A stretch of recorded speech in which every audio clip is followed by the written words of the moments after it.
You keep arguing to defend the black man, but never to correct them. You love patriarchy and our people never practiced it in Africa. Why do you want to uphold it so bad? Okay, first of all, the word patriarchy coming out of black woman's mouth just sounds ridiculous. Every time I hear this word coming out of sister mouth, I'll be like, white woman knockoff. You don't even know what patriarchy is. A system of society or government in which the father or eldest male is head of the family and descent is traced through the male line. So the first usage of the word patriarchy has to do with descent. Has nothing to do with power, has nothing to do with control. It has to do with how we trace lineage. But socially and colloquially, we know that's not what feminists and men mean when they use the term. Second usage, a system of society or government in which men hold the power and women are largely excluded from it. But as we know, women want reign without responsibility. That's why they conflate the second usage of the word to mean that because women have a lack of power, that means they have a lack of privilege. But we know that ain't true because we can look at systems and relationships in society. Women control 80% of the spending power, but who makes the most money? When it comes to taxes, women effectively pay very little to none when you take into consideration the amount of government assistance they take advantage of. When it comes to hiring quotas, they ain't taking advantage of the hard and strenuous jobs. They want that corner office. Family court, let's not even talk about it. It'll only be embarrassing. And men built this shit.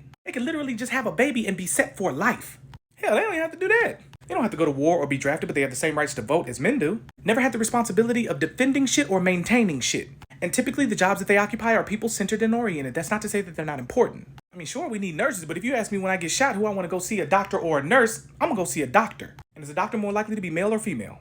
Just because the responsibility of people has a monopoly on power does not mean that they do not hold responsibility. And this is why men don't like to talk about patriarchy with women.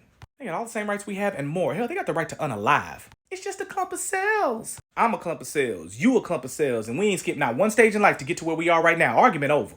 Men unalive and we going to prison. Power. Even when we talk about delivery, you have more than a 90% chance of delivering a baby successfully without any complications. And damn near every procedure and tool that was developed to make women's lives easier was invented by a man. Dishwasher, appreciate it. Tampon, yep. Boy name was Earl. And I don't know who we is, but I ain't African. But if you mean the Negro people that were in bondage in Africa, yes, we did practice patriarchy because we were enslaved by men. What, you thought women were the taskmasters? Don't play with me. And even if we didn't have an oligarchy, a matriarchy, any of those other systems because we were broken. So if you want to know why I uphold patriarchy, it's because men have to defend and die for the family, and the seed is what matures into a life. Eggs don't grow into people, the seed does, and I ain't finna argue with you about that shit neither. And if by patriarchy you mean a system that of which men hold all of the power, then fine, make sure you're ready to pick up them weapons and provide too. This last shit, I'm gonna say extremely slow. You said I defend black men. Yeah, and there's a reason for that. And the reason is because you can't name not one detrimental metric by which any demographic of people has it worse than black men in. Bars.